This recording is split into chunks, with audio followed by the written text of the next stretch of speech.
together. Radio 91 where it's always better. Where it's always better.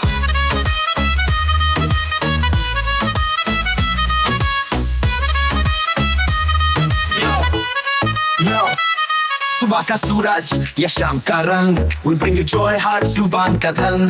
Community की बात हम है आपके साथ, let's spread the love, चलो मिल के साथ। Tune in, turn up, दिल से बात करो, रेडियो मानू ताकि गुरु FM के साथ चलो। Every voice counts, हर लम्हा यहाँ, चलो बात करके देखते हैं, let's all shine on। Yo, yo, let's all go।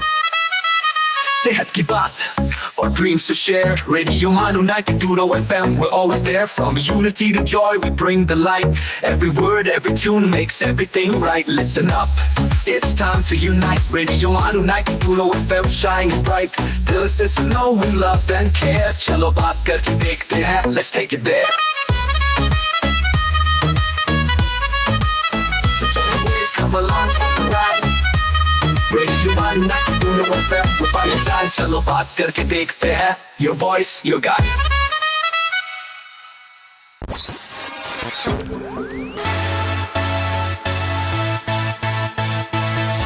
आप सुन रहे हैं रेडियो मानू 90.0 FM।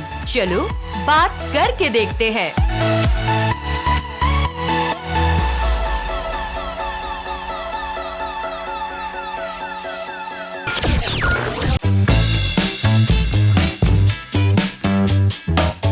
This is Radio Manu 90.0 FM, presenting theatre की दुनिया।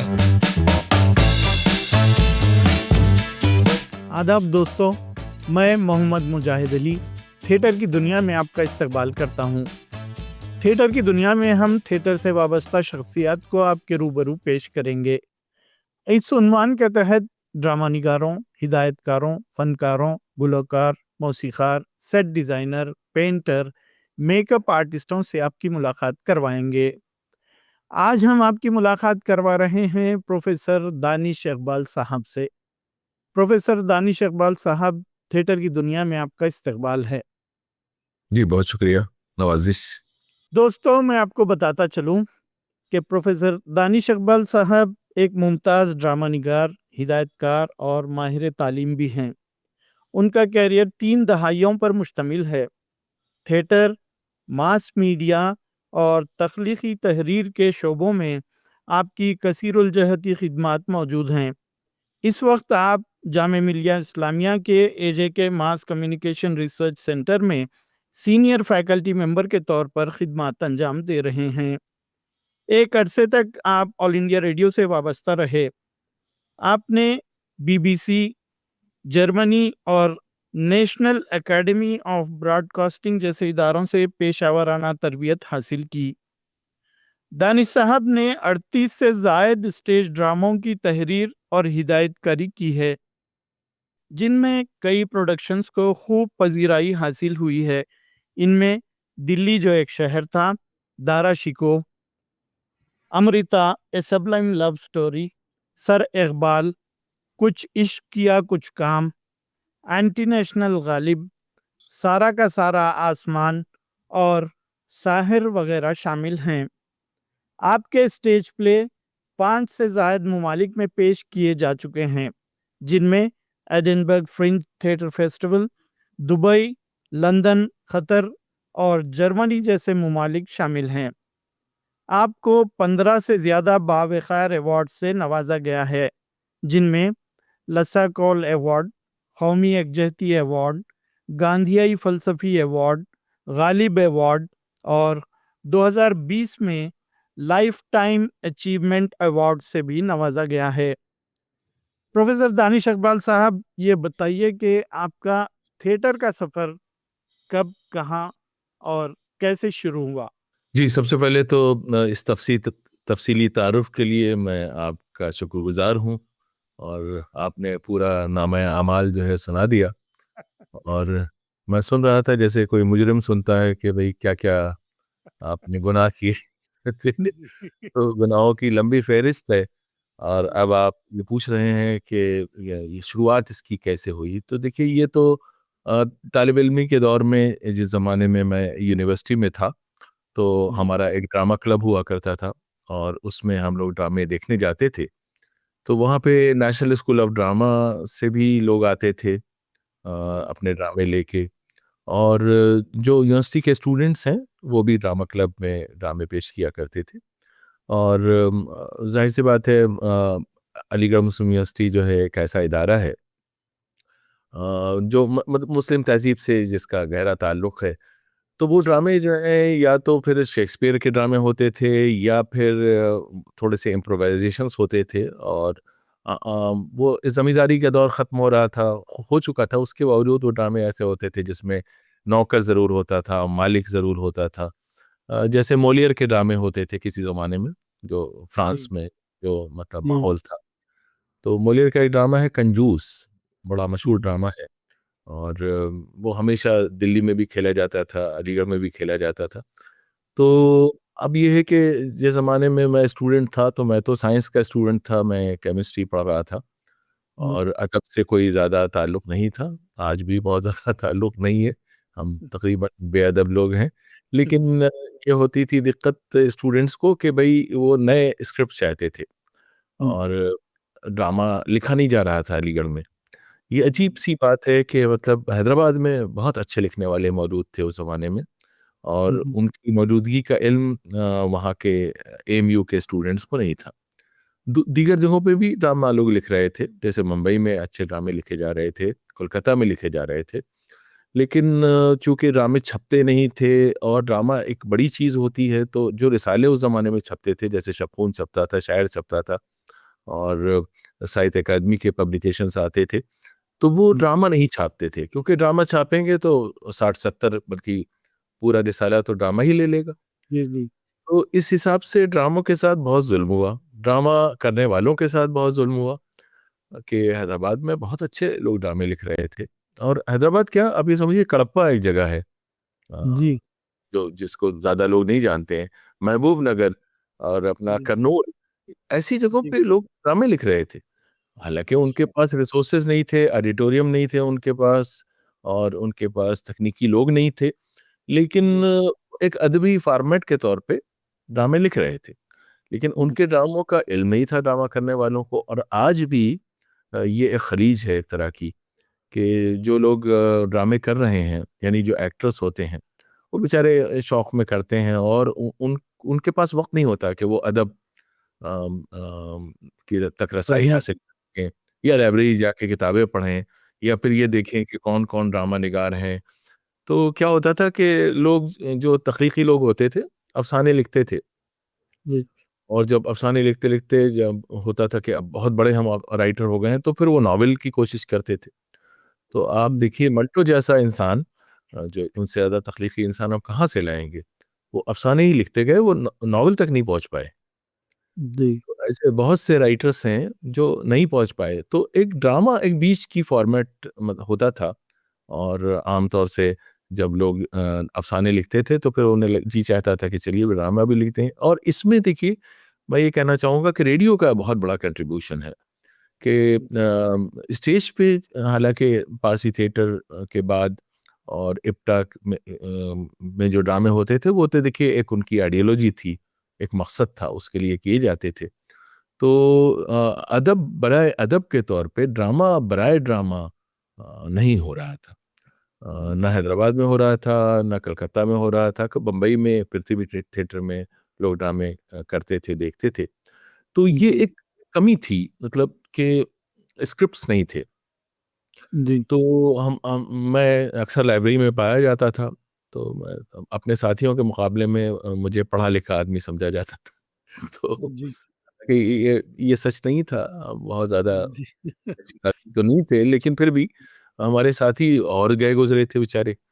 तो फिर मैं उनसे कहता था चलिए मैं ढूँढता हूँ, तो मैंने बहुत सी किताबें देखी अपने साथियों की मदद करने के लिए। और जब मैंने देखा कि या तो वो ड्रामे इतनी मतरूक किस्म की ज़बान, ऑब्सोलीट किस्म की ज़बान लिख रहे हैं, और बिल्कुल किताबी ज़बान लिख रहे हैं, जो कोई बोल ही नहीं सकता, स्टेज पे मुकालमा ही नहीं हो सकता। या जी, शेक्सपियर का तर्जुमा अगर उन्होंने किया है, तो बिल्कुल ही ऐसा कर दिया है, डिक्शनरी ढूँढ से अल्फ़ाज़ ढूँढ-ढूँढ के, जो रोजमर्रा ही नहीं है उस जबान में, जी, उसमें कोई मुहावरा नहीं है, उसमें बोलचाल की जबान ही नहीं है, तो कोई कैसे करे? तो अब अगर मैं अपने साथियों से कहता कि मैं लिख देता हूँ, तो वो तो करते नहीं, क्यों? उन्हें ये होता कि भाई इन्हें इन्हें क्या मालूम ये कौन होते हैं।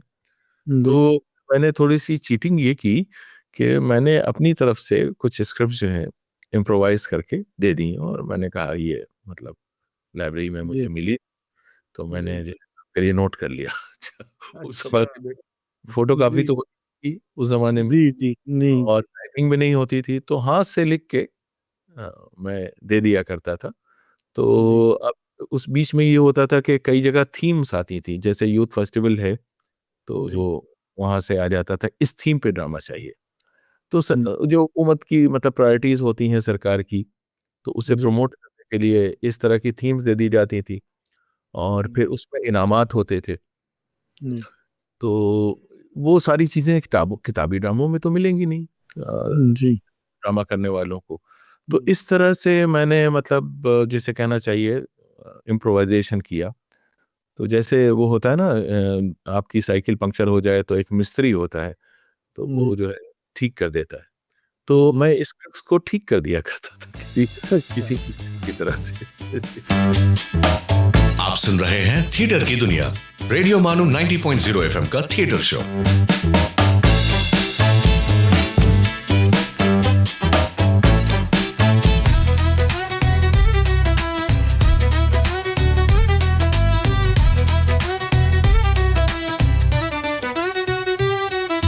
You're listening to Radio Manu 90.0 FM, a community radio station. So join the wave, come along for the ride. Radio Manu 90.0 FM, we're by your side. चलो बात करके देखते हैं. Your voice, your guide.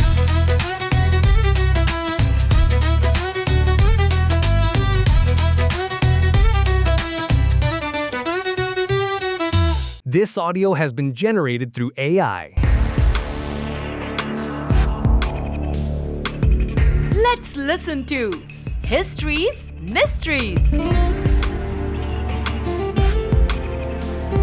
दोस्तों, आप सुन रहे हैं रेडियो मानू 90.0 एफएम और मैं हूं आरजे उबैद।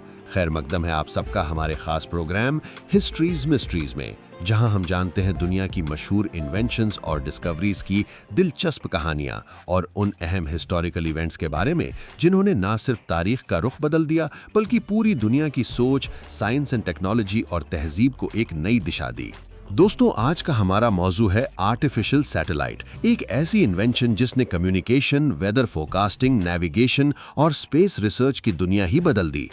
आर्टिफिशियल सैटेलाइट इंसानों के जरिए बनाया गया एक ऐसा मशीन है जो अर्थ या किसी दूसरे प्लैनेट के गिर्द एक मुकर्ररा ऑर्बिट में घूमता है।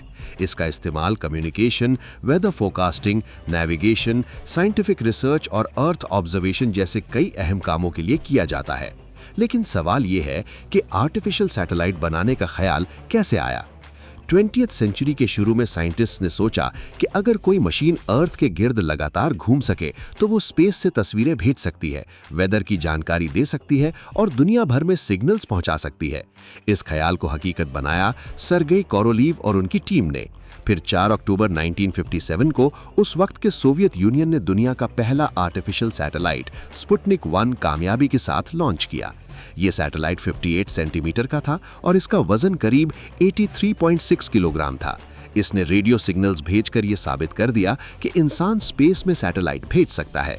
इस सफलता के बाद स्पेस एज की शुरुआत हुई। आज हजारों सैटेलाइट्स अर्थ के गिर्द घूम रहे हैं। आप जब मोबाइल पर जीपीएस यूज करते हैं, टीवी देखते हैं, वेदर फोरकास्ट चेक करते हैं, ऑनलाइन क्लासेस अटेंड करते हैं या इंटरनेट का इस्तेमाल करते हैं, तो इन सब के पीछे सैटेलाइट्स का बहुत बड़ा योगदान होता है। भारत ने भी स्पेस टेक्नोलॉजी में शानदार तरक्की की है। इंडियन स्पेस रिसर्च ऑर्गेनाइजेशन यानी इसरो ने कम्युनिकेशन, नेविगेशन और साइंटिफिक रिसर्च के लिए कई सफल सैटेलाइट्स लॉन्च की है।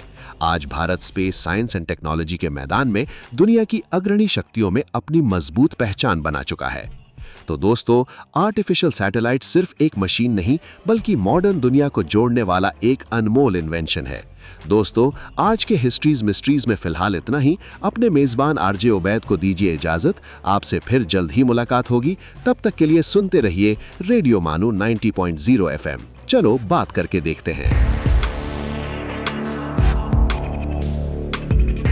आप सुन रहे थे histories mysteries.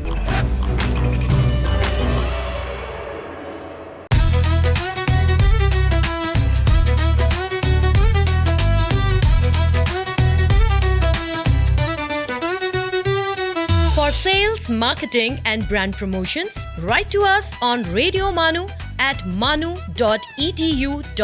So join the wave, come along for the ride. Radio Manu 90.0 FM, we're by your side. चलो बात करके देखते हैं. Your voice, your guide.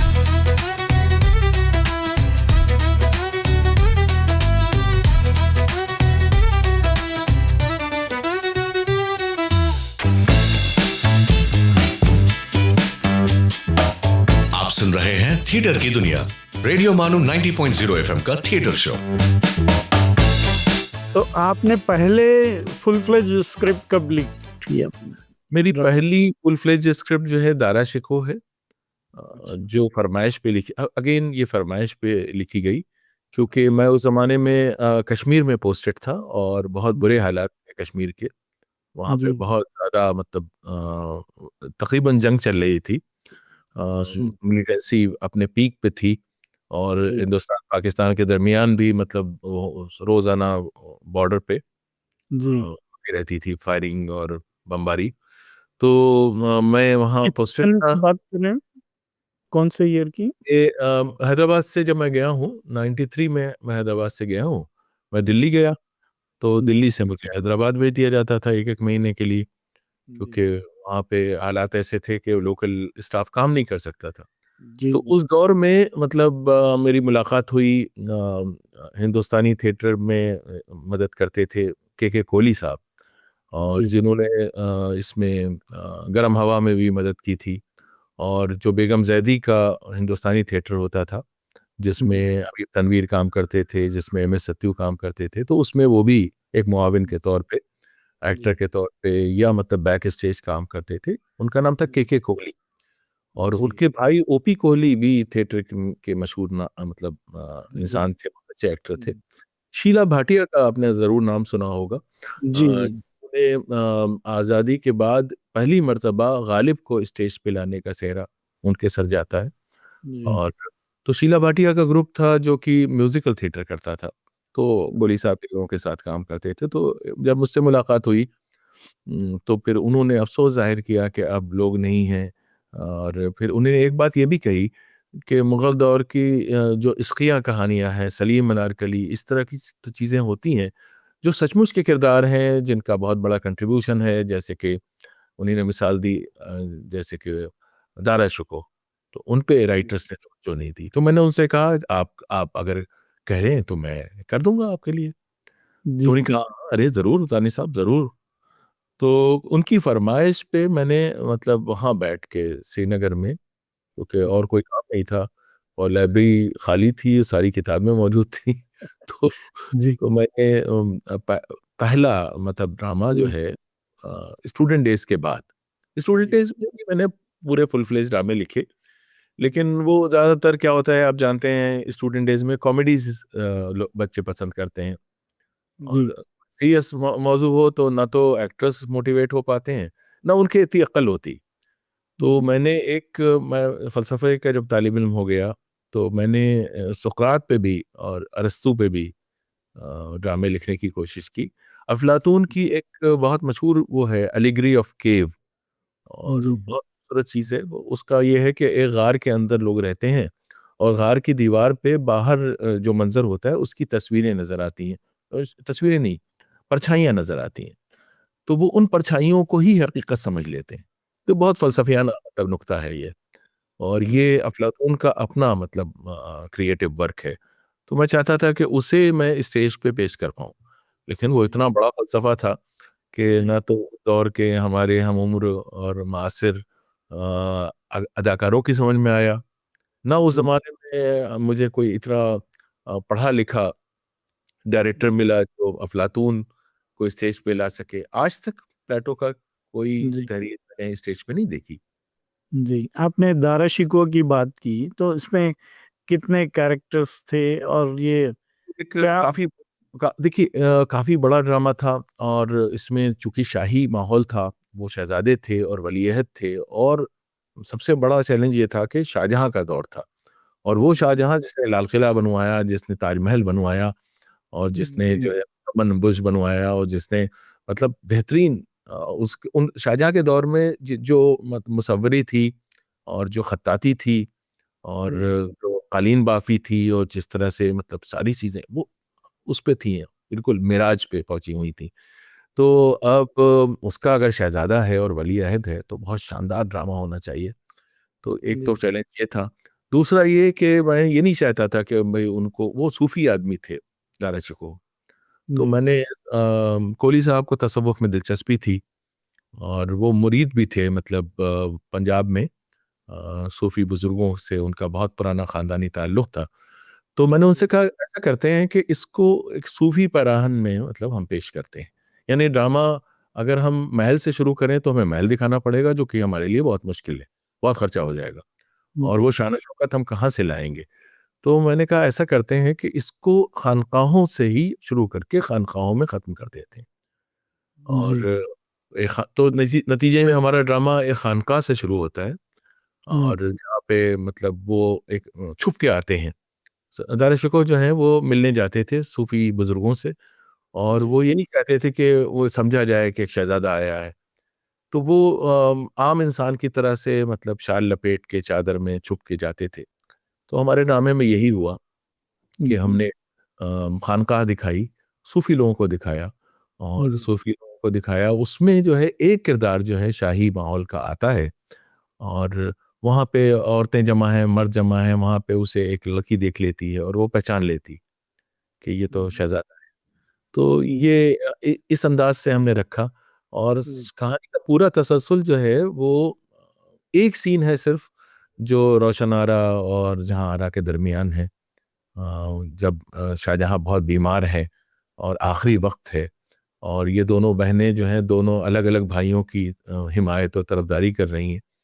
तो वरना हमने अवॉइड किया कि शाही हुँ, माहौल ना हो। कि वो शान और शौकत स्टेज पे ला पाना, उस तरह के मलबूसात ला पाना, उस तरह की ज्वेलरी ला पाना, उस तरह की प्रॉपर्टीज़ इस्तेमाल जी, कर काफ़ी मुश्किल काम है। काफ़ी मुश्किल है लेकिन एम एस सत्यू साहब जो हैं वो अपने आर्ट डायरेक्शन के लिए जाने जाते हैं। आप जानते हैं फ़िल्मों में भी जी, जी, उनको नेशनल अवार्ड मिलने से पहले आर्ट डायरेक्टर का अवार्ड मिला था और हकीकत जो बहुत मशहूर फ़िल्म है विजय आनंद की जो कि पे 1962 की जो चीन-हिंदुस्तान जंग है, उस पे कहानी मबनी है।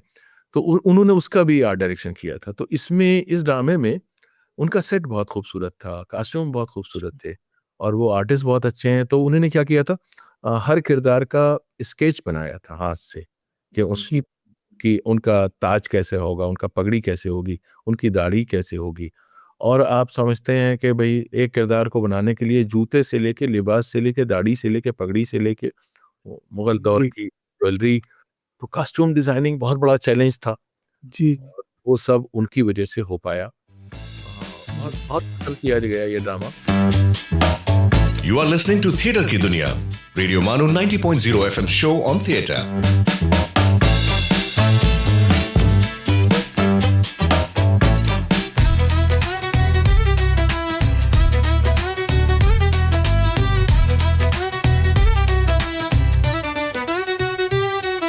आप सुन रहे हैं रेडियो मानो 90.0 एफएम, एक community radio station. So join the wave, come along for the ride. Radio Manu 90.0 FM, we're by your side. चलो बात करके देखते हैं. Your voice, your guide.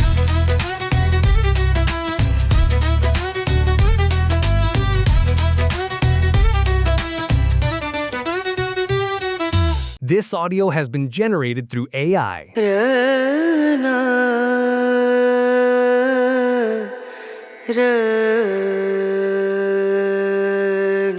ये है रेडियो मानू 90.0 एफएम। आइए अब सुनते हैं द माइंडफुल मिनट।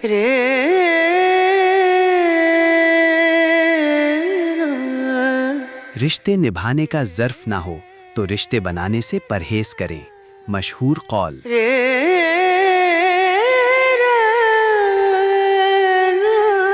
जो जैसा बोता है वैसा ही काटता है। प्रसिद्ध कथन।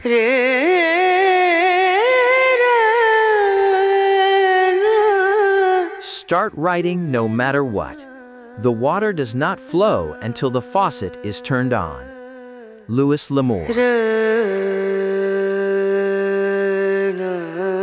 This is Radio Manu 90.0 FM. You were listening to the Mindful Minute.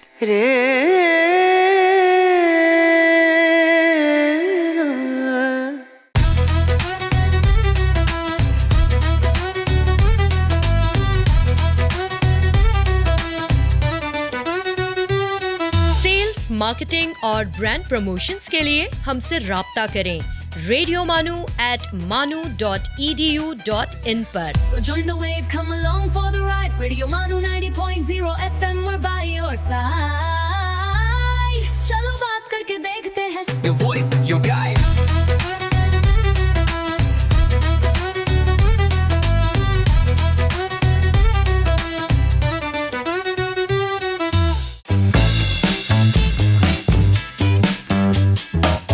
You are listening to Theatre की दुनिया, रेडियो मानो 90.0 FM शो ऑन थिएटर। पहला शो कब हुआ, ये कहाँ पे हुआ?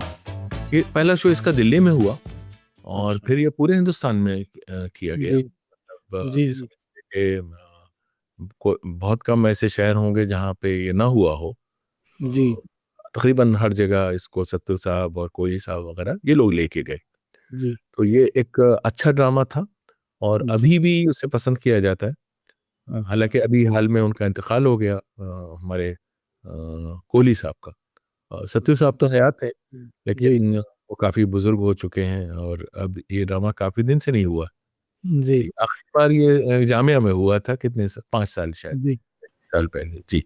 अब दानिश साहब, ये एंटी नेशनल गालिब के बारे में कुछ बताइए। देखिए, गालिब पे मैंने कई ड्रामे किए हैं। 3 ड्रामे किए, गालिब के खतूत को लेके किया और एक गालिब के दौर में एक मर्डर मिस्ट्री हुई थी। एक नवाब शमसुद्दीन खां थे जो गालिब के रिश्तेदार थे और दाग के वालिद थे वो। अच्छा। दाग दहलवी के। तो उनके हाथों उन पे इल्ज़ाम था कि उन्होंने एक अंग्रेज़ का कत्ल करवा दिया। फ्रेज़र नाम के अंग्रेज़ का कत्ल करवा दिया था। तो बाद में उन्हें फांसी दी गई और उस फांसी में जो है गालिब के बारे में कहा जाता है कि भाई गालिब ने जो है उनका साथ नहीं दिया, मतलब जी। उनका गालिब की अपनी मजबूरियां थी। तो ये एक मैंने सोचा चलो भाई सब गालिब को एज ए शायर तो पेश ही कर देते हैं, तो एक मर्डर मिस्ट्री लिखी जाए। तो मेरे 3 ड्रामे हैं, लेकिन ये जो ड्रामा है एंटी नेशनल गालिब, ये अगेन फरमाइशी ड्रामा है। वैसे ये बहुत इत्तेफाक है कि मैंने अपनी मर्जी से ड्रामे नहीं लिखे और मैं किताबी ड्रामे नहीं लिखना चाहता था और ड्रामा लिख के बैठना भी नहीं चाहता था कि स्क्रिप्ट हो गई है और इंतजार कर रहे हैं कि इसको कोई करे। तो मैं एक कमीशन राइटर हूँ। कमीशन राइटर का मतलब कि जब तक आप मुझे कहेंगे नहीं तब तक लिखूंगा। तो इदारा शुको फरमाइश भी लिखा गया, बल्कि बाकायदा मतलब एडवांस पेमेंट लिखा गया। और ये जो है अपना एंटी नेशनल गालिब, ये दुबई में हमारी एक बहुत मशहूर एक्ट्रेस हैं सलीमा रज़ा, थिएटर दुनिया की काफ़ी सीनियर मोस्ट। उन्होंने बेगम जैदी के साथ काम किया था और आज़र का ख्वाब बहुत मशहूर ड्रामा है, आज़र का ख्वाब, उसमें वो किरदार अदा करती थी। और जब पैदा हुआ था तब वो बड़े बड़े रोल कर रही थी। आप समझिए कि वो कितनी सीनियर है हम लोगों से। तो वो दुबई में थी और ये जो नेटवर्क था, मतलब इसका यूएई का टेलीविज़न नेटवर्क, उसकी हेड थी, मतलब उसकी डायरेक्टर जनरल थी। अच्छा। तो उन्होंने फरमाइश की कि कोई ऐसा ड्रामा लिखिए जिसमें पाकिस्तानी, हिंदुस्तानी और सारे लोग जो हैं शामिल हो सकें। और उन्होंने ये कहा कि देखिए दुबई में लोग मजदूरी करने जाते हैं, नौकरी करने जाते हैं और बहुत होते हैं लेकिन बहुत ज़्यादा पढ़े लिखे नहीं होते। तो जी। बहुत बहुत ज़्यादा इंटेलेक्चुअल ड्रामा अगर आप लिख देंगे तो नहीं नहीं जी, चलेगा। तो जी, फिर हमने सोचा क्या करें, क्या करें? तो ये जो ड्रामा है ये एक कोर्ट रूम ड्रामा है। यानी अच्छा। मुकदमा चल रहा है।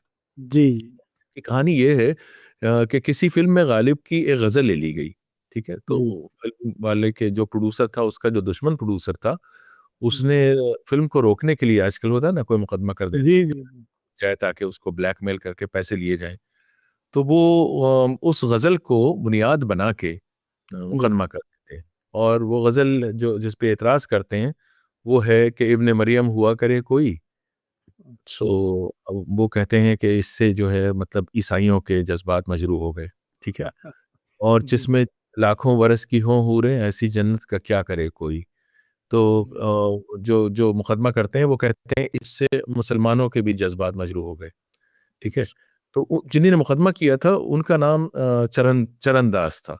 तो उनसे जज पूछती है कि ये बताइए भई आप तो नाम से लगता है कि आप मुसलमान नहीं हैं, आप ईसाई नहीं हैं। ये कैसे आपके जज़्बात मजरूह हो गए? उन्होंने कहा नहीं मेरे वालिद के अगर मजरूह हुए, मेरी वालिदा के अगर मजरूह हुए, तो मेरे भी मजरूह हुए। उनका क्या मतलब है? उनका मेरे बाप जो है ईसाई हैं, मेरी माँ हिंदू हैं। तो जज पूछती है कि भई ये बहुत अजीब बात है कि वो ईसाई, वो हिंदू और फिर जी, हमने ईसाई, वो मुसलमान और आप हिंदू? उन्होंने कहा नहीं मैंने सोचा कि अगर मैं माँ का मज़हब अख्तियार करूँगा तो बाप को तकलीफ़ पहुँचेगी और बाप का करूँगा तो माँ को पहुँचेगी, तो इसलिए मैंने दादा का मज़हब अख्तियार कर लिया। जी, जी, तो जज कहती है कि आपने इस मुकदमे के लिए क्या-क्या नहीं किया। जी, जी, ये एक फ्रिवलेस लिटिगेशन एक बहुत बड़ा मसला जी, है हमारे मुल्क का। जी, उसके ऊपर मुकदमा है और जज को नहीं मालूम कि गालिब कौन है। तो जी, गालिब नाम की आवाज़ें लगती रहती हैं, पेशी के लिए बुलाया जाता है कि मिर्ज़ा गालिब, गलीब बस। हाज़िर हो वो, ठीक है? तो जी, जी, कहाँ से आ जाएँ किसी को मालूम ही नहीं है। तो जी, एक दिन एक आदमी आके कहता है कि भई अगर बुलाना ही है तो वहीं चले जाओ जहाँ वो चले गए हैं। तो जी, यानी मर जाओ, मर जाओ भाई। जी। अच्छा, तो दानिश साहब वो ये जी, जो नोबल अर्दली बच्चा क्या है ये? मुगल बस नृत्य। इसके बारे में एक वज़ाहत जी, कर दूँ कि जो अर्दली है, वो जी, पढ़ा लिखा आदमी नहीं, पंजाबी आदमी है। तो जी, वो जो है उसकी तबीयत ख़राब है, ब्लड प्रेशर है, तो वो जी, दवा लेता है।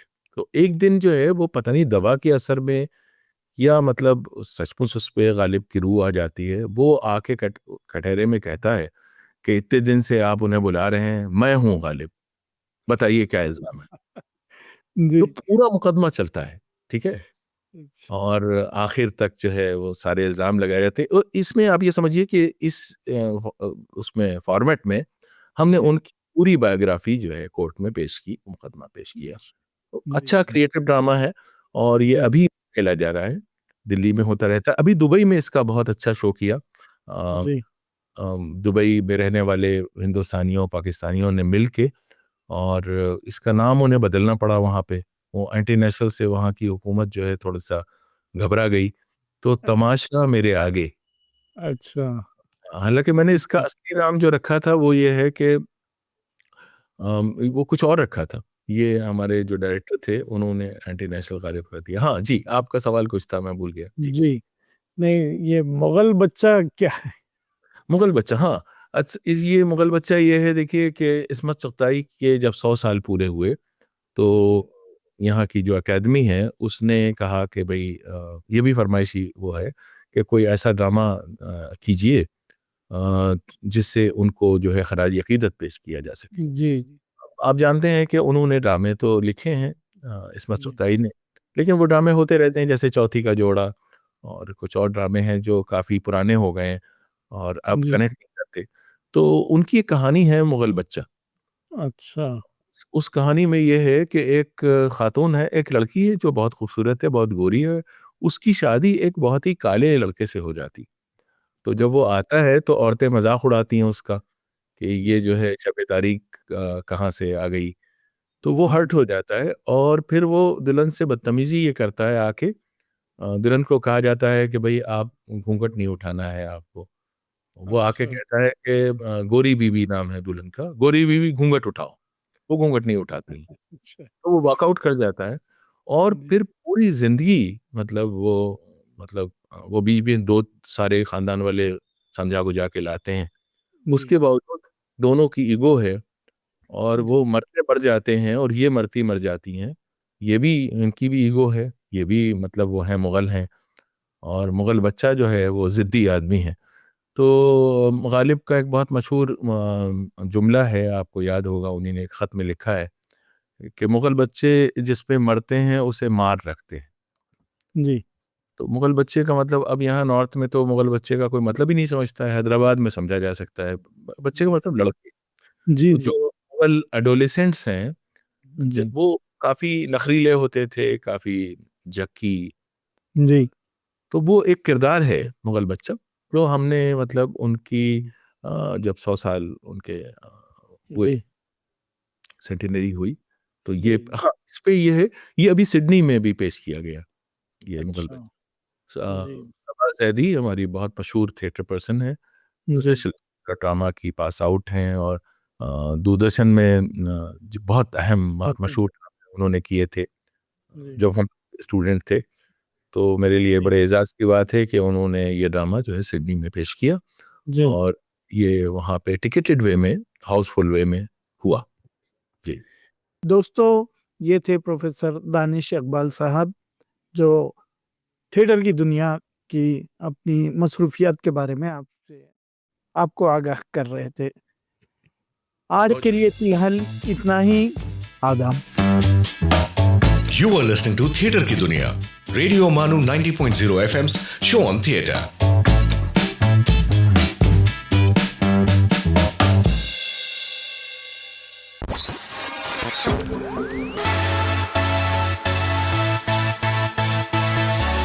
ये है रेडियो मानू 90.0 FM। चलो बात करके देखते हैं।